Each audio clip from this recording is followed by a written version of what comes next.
سلمان فارسی رضی اللہ تعالیٰ عنہ فرماتے ہیں جنگ خندق کے موقع پر شدید غربت کا عالم تھا اور مسلمان دفاعی محاذ پر جنگ لڑ رہے تھے.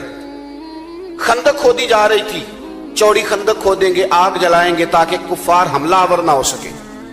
غربت کا یہ عالم تھا کہ پیٹ پر پتھر باندھے ہوئے. حضرت جابر ابن عبداللہ رضی اللہ تعالیٰ عنہ کان میں آ کے عرض کرتے ہیں حضور میں نے نا آپ کے چہرے پہ نکاہت دیکھی ہے ظاہری، تو حضور 8-10 بندوں کی روٹی ہے، تشریف لے آئیں. تو حضور نے فرمایا سارے ہی چلو بھائی، سارے ہی چلو. کہتے میں گھر دوڑا، بیوی سے جا کے کہا حضور تو سب کو لے کے آ رہے ہیں. تو اہلیہ کہنے لگی کہا نہیں تھا کہ 8-10 بندوں کا کھانا ہے؟ کہنے لگے میں نے کہا تجھے تیری ماں روئے کہا تھا، پر حضور نے اعلان کر دیا سارے چلو.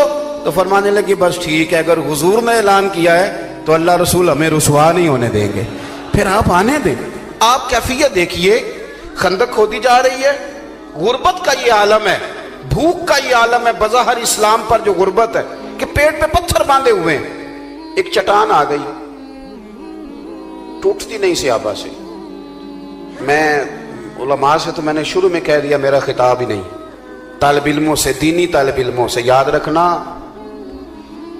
مسجد میں خطبہ دینا بھی بڑی شان کی بات ہے، لیکن مسجد کمیٹی والوں کی نہیں ہوتی، مسجد اللہ کی ہوتی ہے. رب کا گھر سمجھ کے کبھی جھاڑو دے نا تو بخاری میں وہ حدیث بھی ملتی ہے کہ جو بوڑھی جھاڑو دیتی تھی اور وصال کر گئی، صحابہ نے بتایا نہیں تو اللہ کے رسول نے قبر پہ کھڑے ہو کے دوبارہ جنازہ پڑھا تھا. اٹھ فریدہ ستے ہاتھ جھاڑو دے مسیت، تو ستے تے رب جاگدا تیری ڈاڈے نال پرید. لیکن اگر نبی کریم سارے کام دستے مبارک سے کر لیتے ہیں، یہ بھی سنت حضور نے ہمارے لیے چھوڑی ہے. چٹان نہیں ٹوٹ رہی تو فرمایا میرے ہاتھ میں لاؤ نا تھوڑا، مجھے دو نا کدال، لاؤ میں توڑتا ہوں. حضور اترے. اب جوان میری بات پہ غور کریں گے.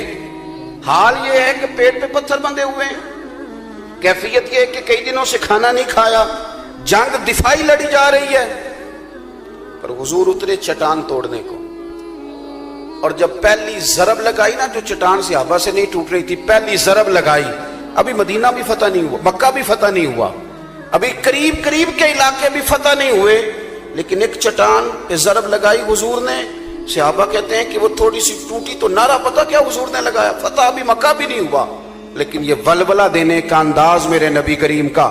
ایک ضرب لگائی تو فرمایا لو بھائی اللہ نے ملک شام کی کنجیاں ہمیں عطا کر دی.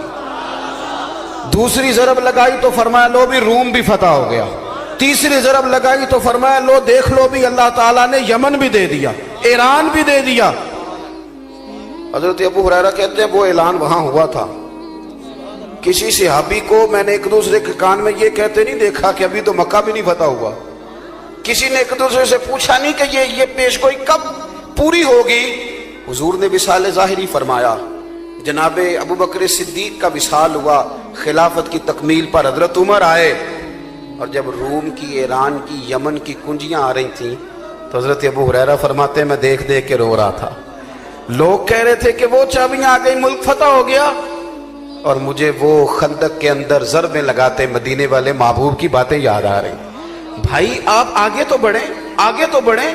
یہ زندگی کے اندر ٹھہر جانا، مایوس رہنا، میں کر کچھ نہیں سکتا، ہو کچھ نہیں سکتا. حضور مفتی اعظم ہند شہزادہ اعلیٰ حضرت مولانا مصطفیٰ رضا خان صاحب رحمۃ اللہ علیہ کے سامنے تقریر کرتے کرتے کسی خطیب نے کہہ دیا مسلمان بڑے بد نصیب ہیں، آج پستی میں چلے گئے. تو حضرت فرمانے لگے مولانا ٹھہر جاؤ، جو مسلمان ہوتا ہے وہی تو خوش نصیب ہوتا ہے. جس کو حضور کا کلمہ پڑھنے کی توفیق نصیب ہے وہ بد نصیب ہے. وہ تو کنتم خیر امت ان میں داخل ہے. اور آپ نے یہ کیا کہہ دیا، ان کو خوش کریں، خوشخبری دیں. اس لیے نبی پاک صلی اللہ علیہ وسلم نے حضرت سیدنا معاذ ابن جبل رضی اللہ تعالیٰ عنہ کو یمن بھیجتے ہوئے کہا تھا لوگوں کو خوشخبریاں دینا، مایوس نہ کرنا. تھوڑا سا اپنے اندر یہ شوق پیدا کریں آگے بڑھنے کا. ایک تیسری بات آپ کی خدمت میں عرض کرنی ہے، پھر بات کو سمیٹتا ہوں.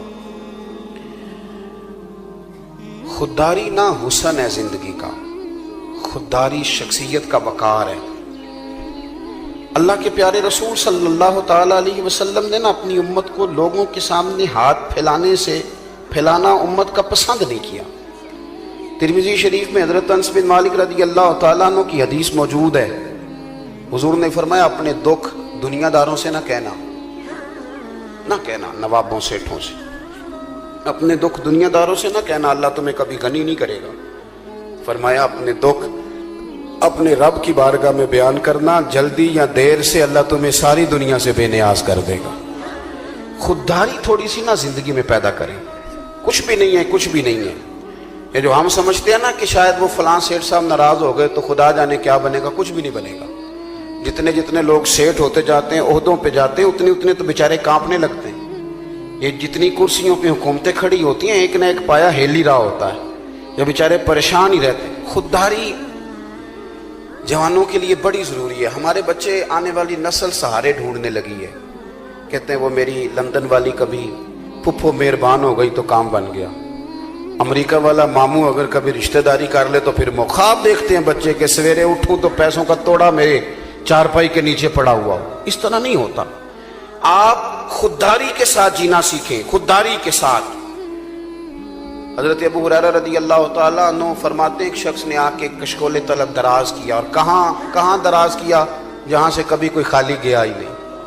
سرور کائنات کی بارگاہ میں ہر ایک کو ملتا ہے. کون دیتا ہے دینے کو منہ چاہیے، دینے والا ہے سچا ہمارا. کشکول آگے کیا، حضور کچھ دیجئے. توجہ ہے میری بات پر؟ حضور نے فرمایا کیوں مانگتے ہو، تمہارے پاس کچھ نہیں؟ عرض کی حضور ایک پیالہ، ایک کمبل. ہے کوئی اتنا غریب اس محفل میں بیٹھا ہوا؟ ویسے کسی سے پوچھ لیں حال کیا ہے تو بڑے غریب نکل آئیں گے. بھائی ایک پیالہ اور ایک کمبل، اتنا زیادہ غریب بھی کوئی ہوگا؟ اس نے کہا حضور صرف ایک پیالہ اور ایک کمبل. تو کریم نے فرمایا لے کے آنا. وہ لے کے آئے تو حضور نے اس کی بھی بولی لگوا دی. کون خریدے گا؟ ہے کوئی خریدنے والا؟ ایک صحابی نے کہا 1 دینار، ایک نے کہا 2 دینار. حضور نے 2 دینار میں بیچ دی. فرمایا جا 1 دینار کا گھر کھانا لے جا اور 1 دینار کا نا کلاڑا خرید کے لا.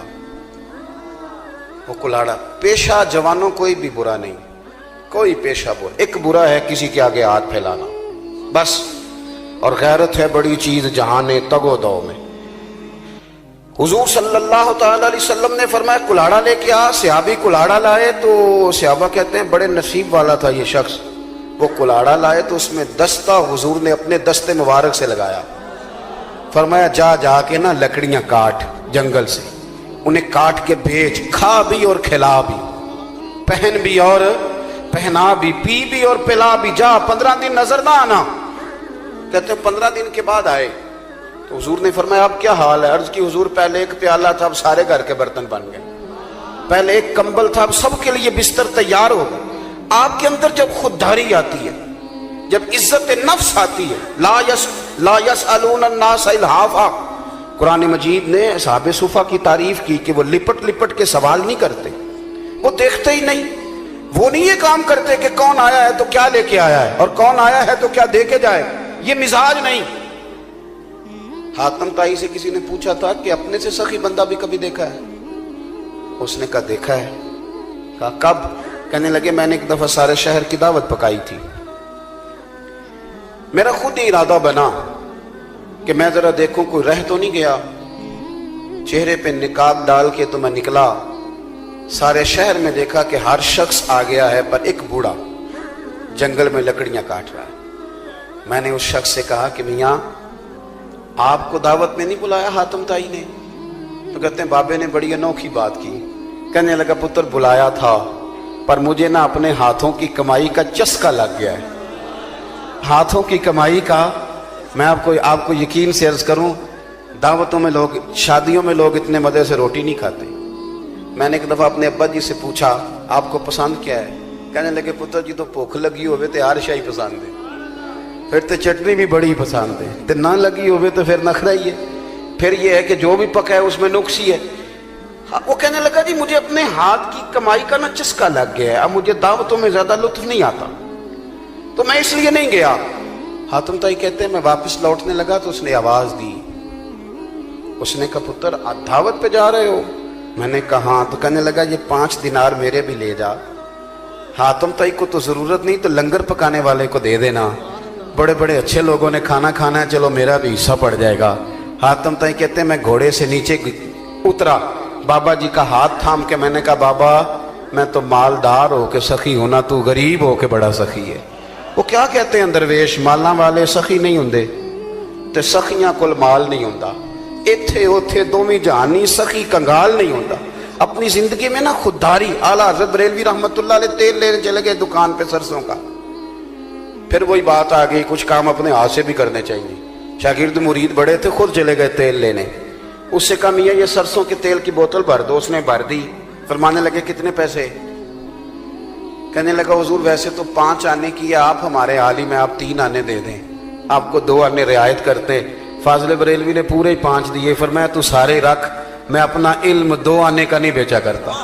کروں مدح اہل دول رضا اور پڑے اس بلا میں میری بلا، میں گدا ہوں اپنے کریم کا، میرا دین پارا نہ نہیں۔ دیکھو اگر خودداری آپ کی طبیعت میں آئے گی تو آپ اپنے آپ کو نا تھوڑا باوقار محسوس کریں گے۔ آپ کو یوں لگے گا کہ آپ عبادت کر رہے ہیں، تجارت نہیں کر رہے۔ آپ کو محسوس ہوگا کہ آپ کی زندگی جو ہے اس پر کسی اور کا نہیں، آپ کا اپنا قبضہ ہے۔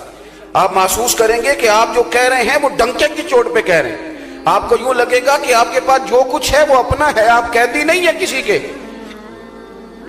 شاعر، بس بات ختم کر رہا ہوں، شاعر حضرت سے معذرت کے ساتھ بعض شعراء ایسے ہوتے ہیں کہ وہ قابل رحم ہوتے ہیں، طبیعت ایسی ہوتی ہے۔ اور رات کو چادر اوڑھی ہے تو 3-4 دن گزر گئے، ایک الگ دنیا ہے نا یہ بھی۔ تو ایک شاعر بیچارہ بڑی خستہ حالی میں کہیں چوک میں تھا، مکھیاں بھنک رہی تھی، تو ایک مالدار آدمی گزرا، اس نے فقیر سمجھ کے چند روپے پھینک دیے۔ تو شاعر نے کہا کہ یہ کیا؟ اس نے کہا اب غریب آدمی ہو، تو خوددار آدمی تھا، اس نے کہا اپنے پیسے لے جا۔ اس نے کہا تمہیں ضرورت تھی تو دیے۔ تو اس نے جو شعر کہا وہ مجھے بڑا پسند ہے۔ اس نے کہا کہ اگر ضرورت پڑے گی نا تو میں اللہ رسول سے مانگوں گا، تجھ سے نہیں مانگوں گا۔ اس نے کہا رکھ لے، تجھے ضرورت ہے۔ اس نے کہا یہ آرزو کرم اور میں آپ سے کروں، یہ بھیک اس کو دیجئے جس کا خدا نہ ہو، یہ بھیک اس کو دیجئے۔ بہلول دانا بیٹھے تھے، ہارون رشید گزر رہا تھا، کہنے لگا بابا کوئی حکم ہو تو بتائیے، یہ آرزو کرم اور میں آپ سے کروں، یہ آرزو کرم اور میں آپ سے کروں، یہ بھیک اس کو دیجئے جس کا خدا نہ ہو۔ وہ بہلول دانا تشریف فرماتے تو ہارون رشید گزر رہا تھا، بڑا لاؤ لشکر، نعرے بڑے لگ رہے ہیں۔ تو حضرت اس کو دیکھ کے مسکرانے لگے۔ اس نے کہا بابا ہنستا کیوں ہے؟ فرمانے لگے ہنستا اس لیے ہوں کہ یہ جو آج تیرے نعرے لگا رہے ہیں تجھ سے پہلے بھی کئیوں کے لگایا کرتے تھے، وہ بھی اسی طرح ہی راضی تھے جس طرح تو آج راضی ہے نا، اسی طرح تھا۔ وہ نیچے اتر آیا، کہنے لگا حضور میں نے سنا ہے آپ مقروض ہیں، کوئی حکم ہوا تو بتائیے گا۔ آپ پھر ہنسنے لگے۔ اس نے کہا ہنستے کیوں ہو؟ فرمانے لگے تجھے کس نے بادشاہ بنایا؟ تو بڑا ہی بیوقوف ہے۔ کہنے لگا کیا مطلب؟ آپ فرمانے لگے تیرا رب کون ہے؟ وہ سنو یار، تیرا رب کون ہے؟ کہا اللہ۔ تو فرمایا میرا کون ہے؟ کہا اللہ۔ تو فرمایا یہ کیسے ہو سکتا ہے کہ اللہ ہارون رشید کو دے اور بہلول دانا کو بھول جائے؟